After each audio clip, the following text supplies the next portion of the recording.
हाँ जी। तो कल वाली क्लास में क्या पढ़ा था हमने?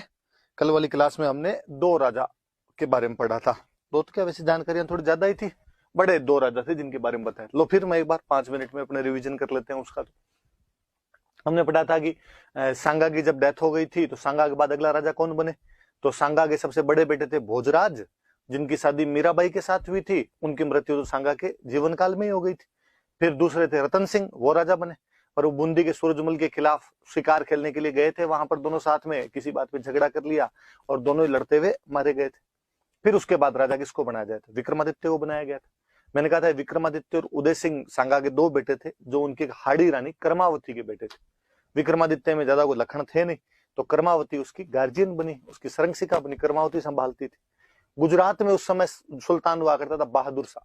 और बहादुर शाह को जब ये बात पता चली कि भाई आजकल जो मेवाड़ है वो थोड़ा कमजोर हो रखा है, तो बहादुर शाह ने यहाँ पर 1533 में यहाँ पर अटैक कर दिया था। कर्मावती को लगा कि पार नहीं पड़ेगी, इसलिए कर्मावती ट्रीटी कर लेती है, संधि कर लेती है और बदले में किला दे देती है कि तू हमारे पर आक्रमण मत कर, हम तेरे को किला दे देंगे रणथंभौर। तो रणथंभौर का किला देकर उसको वहां से वापस भेज देती है। बहादुर शाह अगले साल फिर अटैक कर देता है। 1534-35 में उसने वापस अटैक किया। कर्मावती को लगा इस बार तो पार पड़ेगी नहीं। कहते हैं कर्मावती ने मुगल बादशाह हुमायूं को राखी भेजी थी कि तू मेरा भाई है और मेरी आगे सहायता कर। हुमायूं टाइम पर नहीं पहुंच पाया, उससे पहले लड़ाई करनी पड़ी। दुश्मन की सेना बड़ी हो अपनी सेना छोटी हो तो लड़ने का एक तरीका होता था जिसको साका बोलते थे। 1535 में चित्तौड़ का दूसरा साका किया गया। रानी कर्मावती जोहर कर लेती है और देवलिया प्रतापगढ़, जिसको आजकल अपने कहते हैं, देवलिया के बाघ सिंह थे, उनके नेतृत्व में केसरिया किया गया था। और देवलिया के बाघ सिंह के नेतृत्व में केसरिया हुआ, इसलिए उनका नाम भी पड़ गया देवलिया दीवान, कि उस दिन देवलिया वाले को क्या बनाया गया था? दीवान बनाया गया था। वहां पे पांडुपोल के पास लड़ते हुए बाघ सिंह उसके अंदर शहीद हो गए थे। बहादुर शाह यहाँ पर कब्जा कर लेता है, लेकिन जब उसे समाचार मिला कि हुमायूं ने मालवा पर कब्जा कर लिया, वो हुमायूं से लड़ने के लिए मालवा की तरफ गया, लेकिन बाद में वहां से भी भाग जाता है और दमन दीव की तरफ वहां पर पुर्तगालियों के साथ एक झड़प के अंदर लड़ते हुए मारा गया था। किसी सूफी संत की भविष्यवाणी थी कि चित्तौड़ के नाश के साथ ही बहादुर शाह का नाश हो जाएगा। सूफी संत की भविष्यवाणी सत्य साबित हो गई। पर अब चित्तौड़ का शासन किसको दे? तो उडना राजकुमार पृथ्वीराज जो थे, उनकी दासी का एक बेटा था बनवीर, उसको कुछ समय के लिए चित्तौड़ का शासन दिया गया। लेकिन बनवीर ने यहाँ पर मामला गड़बड़ कर दिया। उसने, कहते हैं, विक्रमादित्य को तो मार दिया, वो तो उस दिन उदय सिंह को भी मारना चाहता था, पर जो पन्ना दहाय थे वो अपने बेटे चंदन का बलिदान देकर उदय सिंह को बचा लेते हैं। उदय सिंह को लेकर कुंभलगढ़ जाते हैं, जहां का आशा देवपुरा नाम का आदमी उनको वहां पर शरण दे देता है। और थोड़े दिनों बाद में बाकी सामंतों को बुलाकर उदय सिंह को वहां पे प्रकट किया गया। फिर उदय सिंह के साथ सामंत गए। 1540 में उदयपुर में मावली नाम की जगह पर युद्ध लड़ा। जोधपुर का मालदेव भी साथ देने के लिए आया और यहाँ पर बनवीर को हराकर भगा दिया। बनवीर यहाँ से भाग गया था।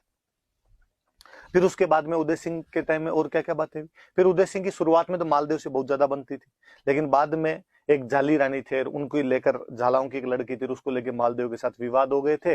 मालदेव भी वहां पे शादी करना चाहता था, शादी उदय सिंह ने कर ली थी। मैंने बताया था कुंभलगढ़ किले में उनका झाली रानी का महल आज भी है। इस बात पे उदय सिंह और मालदेव नाराज हो गए थे। बाद में जब उदय सिंह की अजमेर के हाजी खां पठान के साथ लड़ाई हुई थी, तो उसके अंदर मालदेव जो हाजी खान पठान का साथ देता है। उस युद्ध का मैं नाम बताया था हरमाड़ा का युद्ध, अजमेर में जगह 1557 का वो युद्ध था। फिर मैंने बताया था कि 1559 में और आपके उदय सिंह के पोता हुआ था, महाराणा प्रताप के सबसे बड़े कुंवर अमर सिंह का जन्म हुआ था, इसलिए एकलिंग जी की धोख लगाने के लिए गए थे। फिर वहीं पर उन्होंने उदयपुर पास की पहाड़ियों में उदयपुर नामक एक पूरा नया शहर बसाया 1559 में, और वहां पर उदय सागर नाम की झील बनवाई थी, तो उदयपुर की स्थापना की थी। और फिर इन्हीं के टाइम में अकबर ने 1567-68 में हमला किया। इस बार चित्तौड़ वालों ने अपनी स्ट्रेटजी चेंज की। राणा आता था, उसके परिवार को पहले ही गिरवा की पहाड़ियों में सुरक्षित भेज दिया गया। जयमल और पत्ता के नेतृत्व में चित्तौड़ के किले का मोर्चा संभाला गया। इस समय चित्तौड़ का तीसरा साका हुआ था और उसमें जयमल जो था वो पहले अकबर की संग्राम नाम की बंदूक जो थी उससे घायल हो गया था, इसलिए जयमल कल्ला राठौड़ के कंधों पर बैठकर युद्ध करता है। इधर जो आपके पत्ता की जो पत्नी थे, जयमल की जो बहन थे फूल कंवर, उनके नेतृत्व में यहाँ पर केसरिया होता है। जयमल और कल्ला राठौड़ जो थे, कल्ला राठौड़ कंधों पर बिठाकर युद्ध करता है, इसलिए कल्ला राठौड़ को हम 4 हाथ का देवता कहते हैं। और ये दोनों लड़ते हुए साथ में मारे गए। ये आपके हनुमान पोल और भैरव पोल के बीच लड़ते हुए शहीद हुए थे। उधर पत्ता जो था वो आपके राम पोल के पास लड़ता हुआ शहीद हो गया था। कहते अकबर यहाँ पर कब्जा कर लेता है। अकबर ने कब्जा करने के बाद यहाँ पे 30,000 लोग कटवा दिए थे। अकबर ने एक नया सिक्का चलाया था, उसके बाद यहाँ पे सिक्का एलची एलची नाम का सिक्का यहाँ पर बाद में मुगलों द्वारा जारी किया गया था, तो वो भी थोड़ा याद रख लेना, पूछा हुआ सा सवाल था। और अकबर जयमल पत्ता की वीरता से बड़ा प्रभावित हुआ था और जयमल पत्ता की मूर्तियां उसने आगरा के किले में लगवाई थी, लेकिन बाद में औरंगजेब ने उन मूर्तियों को तुड़वा दिया। लेकिन फिर भी एक फ्रांस का यात्री फ्रैंकोइस बर्नियर, मैंने उस दिन बुक बताई थी travels in the Mughal empire, वो इन दोनों की मूर्तियों का वर्णन करता है। हालांकि वो मूर्तियां वहां से तोड़ दी गई, लेकिन आज भी जब आप बीकानेर किले में जाएंगे तो सूरज पोल के सामने जयमल और पत्ता दोनों की मूर्तियां लगी हुई है। और राय सिंह बीकानेर के राजा थे, उन्होंने मूर्तियां लगवाई थी यहाँ पे। और फिर हमने एक ये पढ़ा था कि कालांतर में उदय सिंह बाद में चित्तौड़ से तो जब निकल गया तो गोगुंदा चले गए थे, गोगुंदा उनकी राजधानी हुआ करती थी। और गोगुंदा में वहीं 28 फरवरी 1572 को उदय सिंह का निधन हो गया था और वहीं पर उदय सिंह की छतरी बनी हुई है। उदय सिंह जाते जाते गड़बड़ कर गए, वो अपने बड़े बेटे प्रताप को राजा नहीं बना के गए थे, अपने छोटे बेटे जगमाल को राजा बना गए थे। फिर किस प्रकार सामंतों ने प्रताप को राजा बनाया, वो सब बातें आज हम पढ़ेंगे। तो आज अपने प्रताप शुरू करेंगे। ये लो 5-6 मिनट में वापस रिविजन आपका। अब आगे की बात सुनते हैं। प्रताप, आप सबने देखो, मुझे तो कई बार लगता है यार प्रताप के बारे में मैं क्या ही पढ़ूं, कि हम तीसरी क्लास से लेकर 10th क्लास तक जब तक हिस्ट्री पढ़ते हैं प्रताप का नाम किसी ना किसी रूप में कहीं ना कहीं कैसे ना कैसे पढ़ते ही रहते हैं। फिर प्रताप प्रातस्मरणीय है, जन जन का नायक है। राजस्थानी नहीं, भारतीय नहीं, विश्व के लोग उस आदमी को जानते हैं। अनपढ़ आदमी भी प्रताप के बारे में जानता है। तो हमें तो स्वाभाविक रूप से जो हम सिविल की तैयारी करने वाले लोग हैं, प्रताप के बारे में खूब सारी बातें पता होनी चाहिए। लेकिन फिर भी जो बातें अपने मैं थोड़ा सा रिवीजन कर देता हूं, एक तरीके से बता देता हूं आपको कुछ बातें, तो आपके थोड़ी समझ के अंदर आ जाएगी। चलिए, तो क्या क्या बातें हैं देखो प्रताप के बारे में। नॉर्मल शुरुआती इंट्रोडक्शन है, थोड़ा सा मैं बता दूं आपको। प्रताप की मम्मी का नाम क्या था, पापा का नाम क्या था, ये बता दें। तो प्रताप की जो माता थी उनका नाम था जयवंताबाई सोनगरा। जयवंताबाई सोनगरा नाम था। सोनगरा चौहान होते हैं भाई, आगे हम और पढ़ेंगे, जालोर पढ़ेंगे तब और बात आ जाएगी। पाली के सामंत थे अखेराज सोनगरा, उनकी बेटी थी, अखेराज सोनगरा की बेटी थी। और कहते हैं कि जब वहां पर उदय सिंह को कुंभलगढ़ के किलों में प्रकट किया गया था, बताया गया था कि भाई ये उदय सिंह है, तो कहा गया कि मेवाड़ के सामंतों ने मना किया, भाई हम कैसे मान ले उदय सिंह है, क्या पता चंदन नहीं हो। फिर फाइनली जब पता चला कि उदय सिंह है तो कहा भाई इसके साथ अपनी बेटी की शादी कौन करेगा। तो पाली के जो अखीराज सोनगरा थे उनके साथ मैं कर दूंगा मेरी बेटी की शादी। तो अखीराज सोनगरा ने अपनी बेटी जयवंताबाई सोनगरा थे, उनकी शादी उदय सिंह के साथ की थी।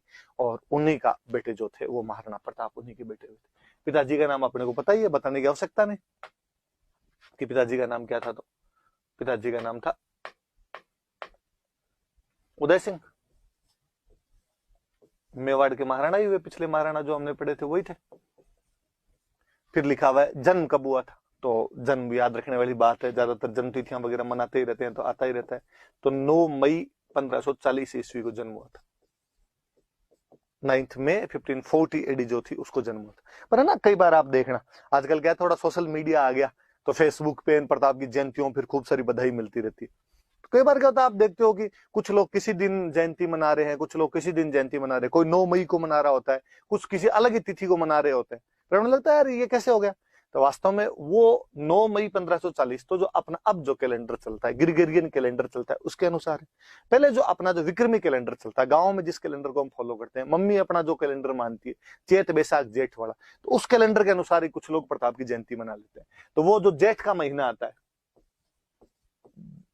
जेठ के महीने में शुक्ल पक्ष की तृतीया को जन्म हुआ था।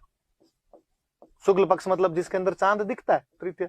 और सन कौन सा होगा, तो हमेशा जो ईस्वी होता है इसमें 57 साल जोड़ लिया करो। 57 साल जोड़ लोगे तो अपने आप में वो आ जाएगा। 57 जोड़ोगे तो आप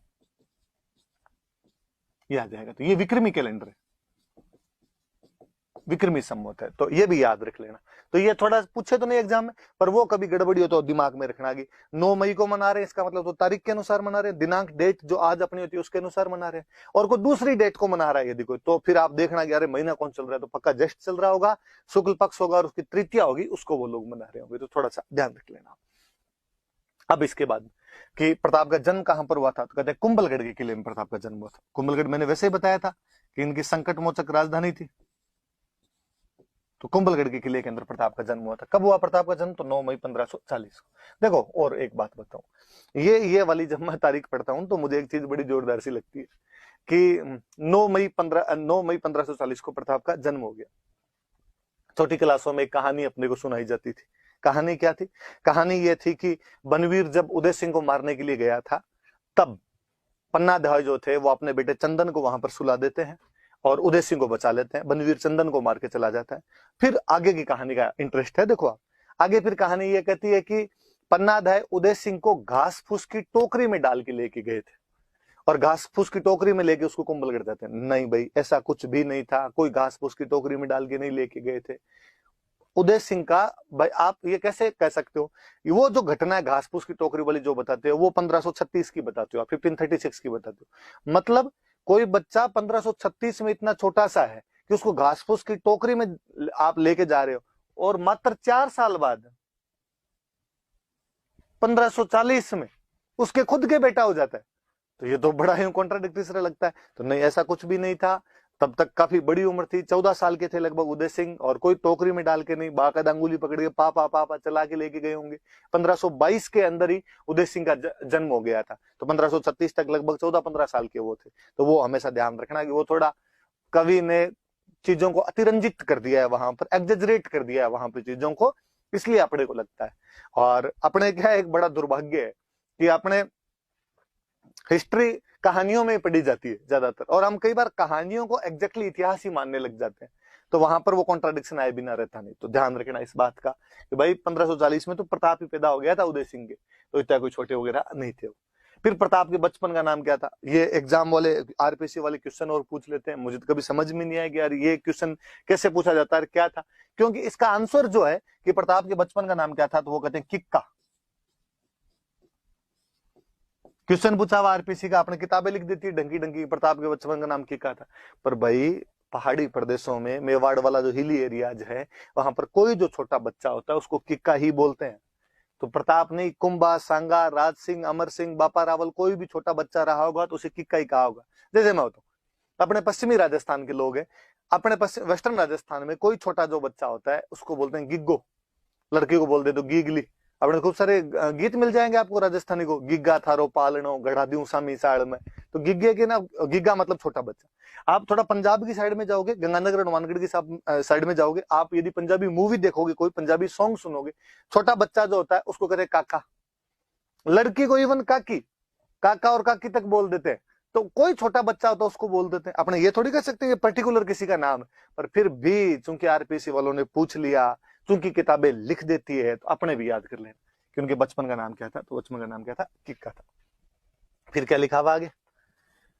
फिर लिखा रानी का नाम क्या था, तो रानी का नाम पढ़ लेते हैं अपने,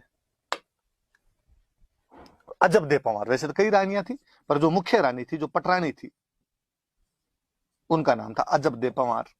दे का मतलब देवी है भाई। अपने राजस्थानी भाषा में देवी जो होती थी उसको दे से ही अपने काम चला लिया करते थे। तो अजब दे पंवार हो गया। फिर लिखा हुआ आगे राज तिलक, कि उनका राज तिलक कब क्या हुआ था। सुनना, देखो बात सुन। राजाओं के एक रूल हुआ करता था कि राजा के मरने के बाद जो अगला बेटा राजा बनेगा, वो पिता के अंतिम संस्कार में, उसकी जो फ्यूनरल हुआ करता था उसमें भाग लेने के लिए नहीं जाएगा। बाकी जो बेटे होंगे वो पिता के अंतिम संस्कार में जाएंगे, पिता को मुखाग्नि देंगे, उनकी लाश को कंधे देंगे, एकदम बाल कटवाएंगे, रोना धोना जो है वो सब करेंगे। जो अगला बेटा राजा बनेगा उसके लिए ये नहीं हुआ करता था। उल्टा ये कहते थे कि इसके तो राज तिलक की तैयारियां की जाए, कि राजा की गद्दी खाली नहीं रहनी चाहिए। अब उदय सिंह राजा किसको बना के गए? जगमाल को राजा बना के गए। तो प्रताप और प्रताप के जो बाकी भाई थे, बहुत सारे भाई थे, प्रताप नहीं, कान्हा थे, सगर थे, शक्ति सिंह थे, ये बाकी तो पिता का अंतिम संस्कार करने के लिए चले गए, और जगमाल वहीं पे रह गया। कहते जब वहां अंतिम संस्कार के लिए वहां पर गए, तो वहां पर किसी ने मांग उठाई, वहां पर किसी ने कहा कि यार, कहा ही किसने? प्रताप के ननिहाल वालों में से मान सिंह सोनगरा थे, और मान सिंह सोनगरा ने कहा यार, पर उदय सिंह के जितने बेटे हैं इनमें शक्तिशाली कौन है, इनमें प्रभावशाली कौन है? और सबने कहा साहब प्रभावशाली तो प्रताप है। तो यार जगमाल को राजा कैसे बना दिया? दिखता नहीं आपको कि अकबर के अटैक हो रहे हैं लगातार, मेवाड़ घिरा हुआ है, संभल पा नहीं रहे हैं, और ऐसे टाइम में किसी मजबूत आदमी को नहीं बना के आप उससे बनिस्बत कमजोर आदमी को बना रहे हो। गलत बात नहीं है ये। और मैंने एक दिन आपको पहले बात बताई थी कि राज तिलक का अधिकार जो था वो सलुम्बर वालों के पास में था, कि जो सलुम्बर का फ्यूडल लॉर्ड होगा वही राजा का राज तिलक करेगा, उसकी सहमति से, उसकी कंसेंट से अगला राजा बनाया जाएगा। और उस समय सलुम्बर के जो सामंत हुआ करते थे उनका नाम था कृष्णदास चुंडावत। चुंडा जी के वंशज हुए इसलिए चुंडावत हो गए।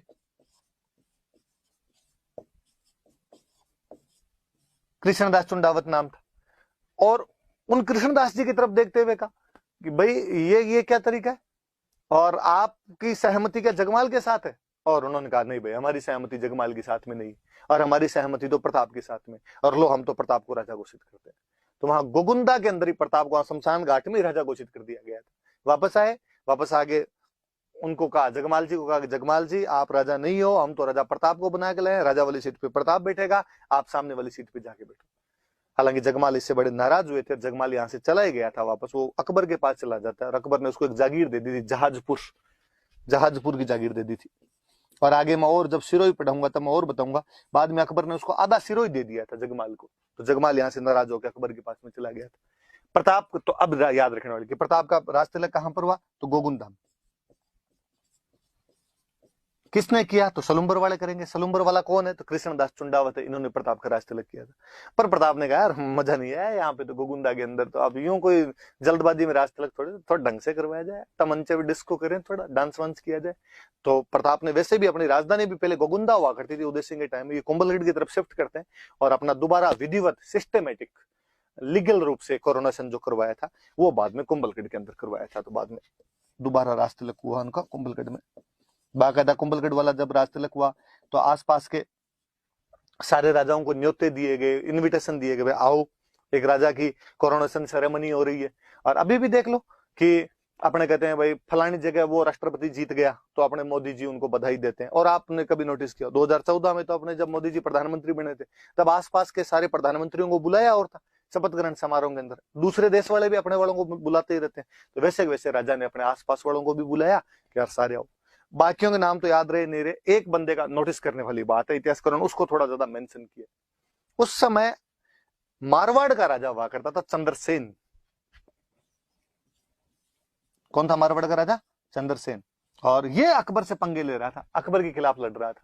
तो चंद्रसेन भी इस राष्ट्रतिलक समारोह के अंदर आया हुआ था। ये बात याद रखने वाली है कि देख लो प्रताप ने अकबर का एक जो विरोधी है उसको तो स्पेशल इनवाइट किया, तू तो आया यार, तू तो बता के जा क्या कैसा चल रहा है, थोड़ी प्लानिंग बता, उस हिसाब से हम भी थोड़ा करें। तो ध्यान रखना कि कुंभलगढ़ वाले राष्ट्रतिलक समारोह में मारवाड़ से कौन आया हुआ था, तो मारवाड़ से चंद्रसेन आया हुआ था। ये प्रताप की डिप्लोमेसी है कि कहीं ना कहीं वो अकबर के जो विरोधी लोग हैं उनको इकट्ठा करने का प्रयास कर रहा है, उनके साथ में गठबंधन बनाने का प्रयास कर रहा है, उनके साथ में कोलोब्रेशन करने का प्रयास कर रहा है। तो याद रखना, तो प्रताप का पहला राष्ट्रतिलक तो गोगुंदा में हो गया था, और उसका विधिवत सिस्टमेटिक लीगली कोरोनेशन जो हुआ था वो कुंभलगढ़ के अंदर हुआ था। ये बात याद रख लेना। राजा कब बना प्रताप, तो 1572 के अंदर प्रताप राजा बन गया था। 1597 में, तो लगभग 25 साल का शासन रहा। 28 फरवरी 1572 वही जो उदय सिंह के मृत्यु का दिन है, होली का त्योहार था, उसी दिन प्रताप का राष्ट्रतिलक हुआ था। तो वो मैंने बात बताई दी थी, तो याद रख लेना। नहीं भी याद रहे तो लो मैं लिख देता हूं वापस, 28 फरवरी 1572 को राष्ट्रतिलक हुआ था। आगे मृत्यु हम आगे और पढ़ेंगे तब पढ़ लेंगे।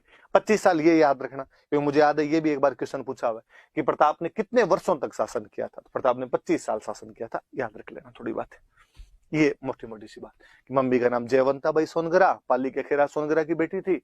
पिता का नाम उदय सिंह, जन्म तिथि वैसे मानो तो 9 मई 1540, वैसे मानो तो ज्येष्ठ शुक्ल तृतीया, मतलब आपका वो जो विक्रमी कैलेंडर होता है उसके उसका, और जो उसका महीना है वो 15 साल है जो उसका 1597 है। और उसका बर्थ पैलेस क्या था, तो कुंभलगढ़ के अंदर जन्म हुआ था। बचपन का नाम क्या था, किक्का, मैंने बात बताई दी आपको। रानी का नाम क्या था, खूब सारी रानियां थी, जो पटरानी आप यूं का दो उस टाइम की जो स्वीट हार्ट है वो जो थी वो अजब दे पवार थी, मुख्य जो रानी थी। और राष्ट्रतिलक तो पहले गोगुंदा के अंदर हुआ, बाद में कुंभलगढ़ में, कुंभलगढ़ वाले में मारवाड़ का चंद्रसेन आया था। राष्ट्रतिलक किया किसने, तो ये सलुम्बर वालों के पास में राइट होता था। सलुम्बर का बंदा कौन, तो सलुम्बर का कृष्णदास चुंडावत था। तो राष्ट्रतिलक किसने कर दिया, कृष्णदास चुंडावत। उदय सिंह जी जगमाल को राजा बना के गए थे, जगमाल को जब नहीं बनाया नाराज होकर अकबर के पास चला गया। अकबर ने पहले तो उसको जहाजपुर की जागीर दे दी थी, और फिर उसको आधा सिरोही दे दिया था। मैं जब सिरोही पढ़ाऊंगा तब ये बातें अपने और कर ली। ये प्रताप की शुरुआती जानकारी अपने पास। आगे बढ़ते और क्या क्या बातें अपने पास।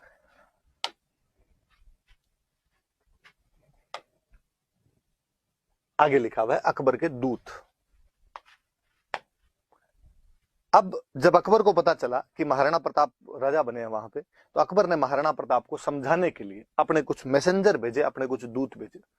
और अकबर ये चाहता था कि यार उदय सिंह तो माना नहीं, उदय सिंह ने तो मेरी अधीनता स्वीकार की नहीं, अब तू कर ले। लड़ाई झगड़ा अपने बंद कर देते हैं, मिलजुल के राज कर लेते हैं। तू मेरी अधीनता स्वीकार कर ले, मेरा मनसबदार बन जा, और मैं तेरी अलग अलग जगह पे अपॉइंटमेंट कर दूंगा। तेरे राज्य को भी सुरक्षा रहेगी, उसको भी खतरा नहीं होगा, और मिलजुल के राज कर लेंगे अपने।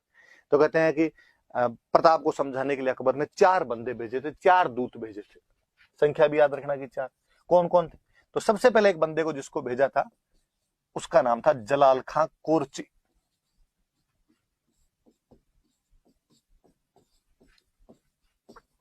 इसको तो राजा बनते ही भेज दिया था। 1572 में प्रताप राजा बनता है, 1572 के अंदर इसको भेज दिया गया था, जलाल खां कोरची को भेज दिया गया था। जलाल खां कोरची वाकपटु, बोलने में बहुत तेज, यूं विटी मैन था। और इसको भेजा और इसको कहा कि तू यार जाके बात कर और मामला बिठा अपने। जलाल खां कोरची आया, आगे पहले तो अकबर की तरफ से बधाई दी कि सर आपको बहुत बहुत बधाई हो, आप राजा बने हो, बादशाह अकबर ने आपको ये देख लो साहब गुलदस्ता भेंट किया, भेजा है आपके लिए।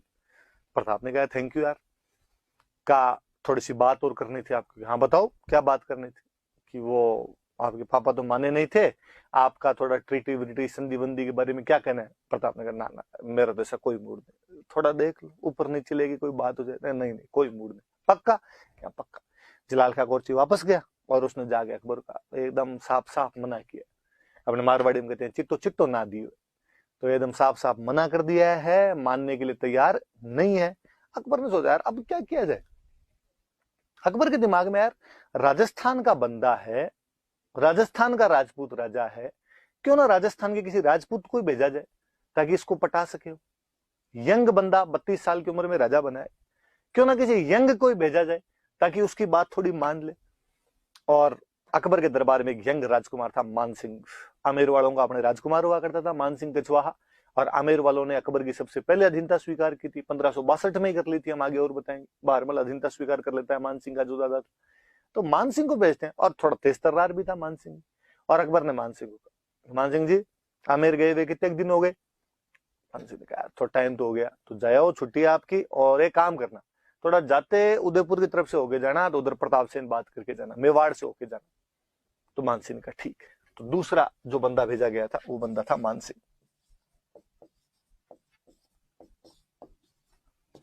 1573 में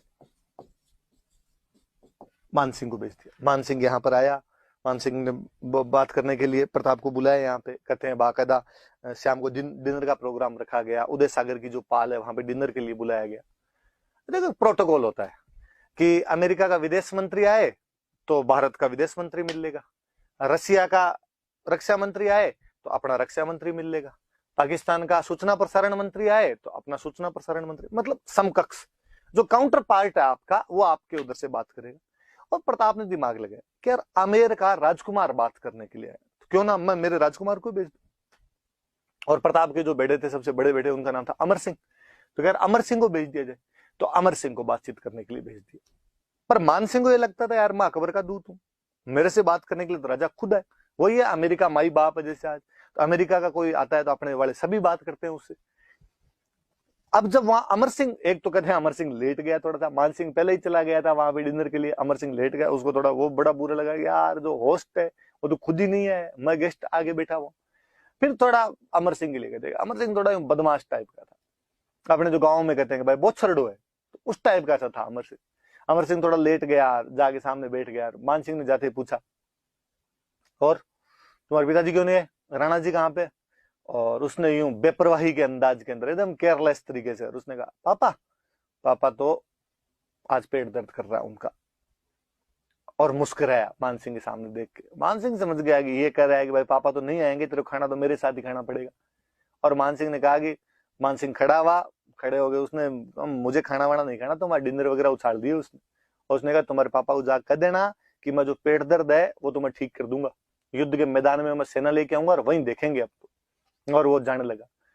अमर सिंह बड़ा बदमाश आदमी, जैसे थोड़ा सा आगे चला मान सिंह और अमर सिंह ने पीछे से आवाज लगाई, अरे अरे अंकल सुनो तो, एक बात तो सुन के दो। क्या हुआ आप तेरे, क्या बात है? क्यों क्या कर रहे थे आप?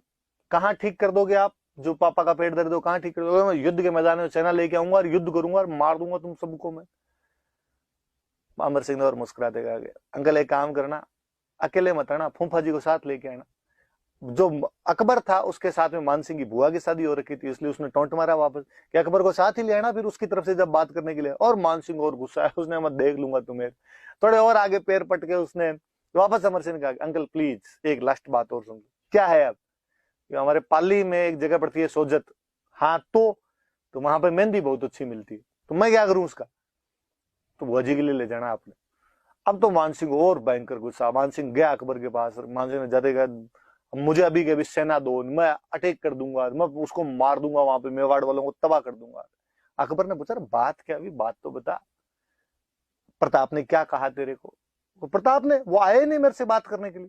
क्यों? तो उसने कहा, राजकुमार आया तो राजकुमारी बात कर लेगा हमारी तो, और उसने मेरे साथ बदतमीजी किया, आप अभी के अभी सेना दो। अकबर दिमाग वाला आदमी था। अकबर ने कहा, बात तो सही है, जब इधर से राजकुमार आया है तो उसने भेज दिया, इसका मतलब इधर से किसी सीनियर आदमी को भेजा जाए तो फिर प्रताप बात कर सकता है।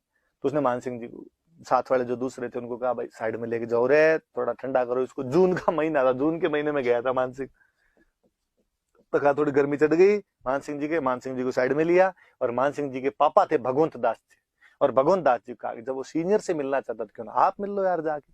तो तीसरे बंदे किसी को भेजे गए थे, तो भगवंत दास जी थे। थोड़े दिन बाद में इनको भेज दिया था, 1573 में सितंबर में भेज दिया था इनको। इस बार भगवंत दास जी आए तो बाकायदा प्रताप बात करने के लिए, और प्रताप ने आगे बातचीत की। भगवंत दास जी ने उनको समझाया कि यार लड़ाई करने में कुछ ही नहीं पड़ा है, और संधि कर लो यार, हमने भी तो कर रखी है। प्रताप ने उनको एक सिंपल सी बात की कि भगवंत दास जी, किसी टाइम में मेवाड़ जो था वो राजस्थान का सर्वोपरि स्टेट हुआ करता था, और आज से 50 साल पहले लगभग खानवा के युद्ध में जब अकबर के दादाजी के साथ, बाबर के साथ मेरे दादाजी राणा सांगा लड़ रहे थे, तो आपके आमेर से जो पृथ्वीराज जी थे वो हमारी तरफ से लड़ने के लिए, हमारे झंडे के नीचे लड़ने के लिए आए थे। अब हालांकि मेवाड़ में उतनी शक्ति नहीं रही होगी, पर आप आमेर वाले शक्तिशाली हो रखे हो। आप एक काम करो, आप अकबर के खिलाफ लड़ाई कर लो, मैं आपके झंडे के नीचे लड़ लूंगा, लेकिन अकबर के झंडे के नीचे तो मैं आज लड़ू कल लड़ू। भगवान दास जी ने कहा, यार मुझे लगता है तेरे दादाजी का भी थोड़ा दिमाग सरका हुआ ही था, तू वापस वही गलतियां कर रहा है, और हम तो तुम्हारे झंडे के नीचे नहीं लड़ेंगे, तुम्हें जैसे करना हो वैसे कर लो, मैं तो तुम्हें समझाने आया था, मानो तो ठीक, नहीं मानो तो ठीक। भगवान दास जी ने जाके वापस अकबर को कहा, नहीं मान रहे वो तो। अकबर ने फिर एक प्रयास और किया। अकबर ने कहा, बातचीत यार, बात करने से थोड़ी बात बनती है। इस बार वापस अकबर के वित्त मंत्री जो फिनांस मिनिस्टर हुआ करते थे, टोडरमल जी को भेजा। इसी साल में इनको भेज दिया था, 1573 में। तीनों 1573 में आए थे, ये दिसंबर में, छठे महीने में, 9वें महीने में, 12वें महीने के अंदर सीधे सीधे से आए। वो एक 72 में, बाकी तीनों 73 के अंदर आए थे। टोडरमल जी को भेजा। टोडरमल जी को कहा, भाई तुम वित्त मंत्री हो, जाके समझाओ रे उसके, हिंदू हिंदू वाला थोड़ा पुट और है तुम्हारे। टोडरमल जी आए, उन्होंने प्रताप को आगे समझाया कि देख, मैं तो उसका वित्त मंत्री हूँ अकबर का, मुझे तो पता है उसके कितना खजाना पड़ा है, कितने बड़े भारत का वो राजा है, कितने पैसे हैं, वो तो कितने भी साल लड़ लेगा, उसकी कोई फर्क नहीं पड़ना है। तुम छोटे राजा हो, इतने पैसे तुम्हारे पास नहीं है, स्टेट छोटा है, इतने सालों से लड़ाइयों में फंसे हुए हो, कैसे पार पड़ेगी तुम्हारी? इसलिए मैं कहता हूँ संधि कर लो, कोई कुछ ही नहीं रखा हुआ लड़ाई के अंदर, इसमें तेरा घाटा उसका कुछ नहीं जाता। प्रताप ने टोडरमल जी कहा कि टोडरमल जी आप तो चिंता ही मत करो, आप तो अकबर को जाके कहो वो लड़ाई तैयार रखे, अपने यहाँ भामाशाह खूब सारे हैं, कोई ना कोई अपने को धन देके चला ही जाएगा। तो टोडरमल जी को भी उसने भेज दिया था। इस प्रकार अकबर ने प्रताप को समझाने के लिए 4 मैसेंजर भेजे थे, लेकिन प्रताप ने उनको बेरंग लौटा दिया, उनको वापस भेज दिया। ये प्रताप का स्वाभिमान है कि वो अकबर से किसी भी रूप में हार मानने के लिए तैयार नहीं था। ये उसका सेल्फ रेस्पेक्ट है कि वो संधि करने के लिए भी अकबर से तैयार नहीं हुआ था, जबकि अकबर ने बार बार प्रयास किए। अब जब बातचीत के सारे रास्ते बंद हो जाएंगे तो फिर तो क्या तरीका बचेगा, फिर तो लड़ाई बचेगा, फिर लड़ाई होनी स्वाभाविक सी बात थी। पर आपने ये याद रख लेना कि समझाने के लिए कौन कौन आए थे। पहले जलाल खान कोरची आता है, बाद में बाप बेटे आए थे। पहले बेटा आया था, बाद में पिताजी आए थे। बेटा कौन? मान सिंह। पिताजी कौन? भगवंत दास। कहाँ के थे? तो आमेर के थे। फिर वित्त मंत्री आए थे, वो कौन थे? टोडरमल जी। सन वगैरह मैंने बताई दी, याद रख लेना आप। तो ये वाली बात थोड़ी याद रखना। अब आगे पढ़ते हैं अपने।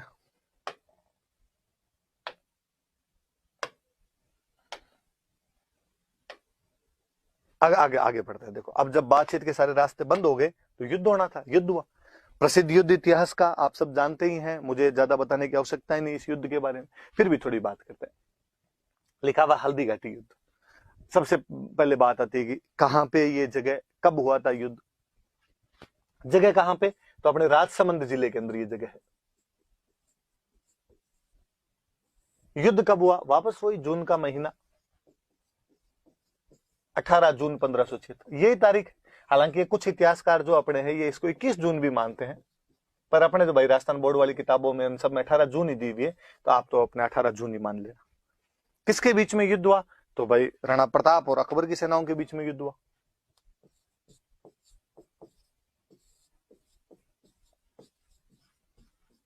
अकबर के बीच में युद्ध हुआ। क्या अकबर खुद युद्ध में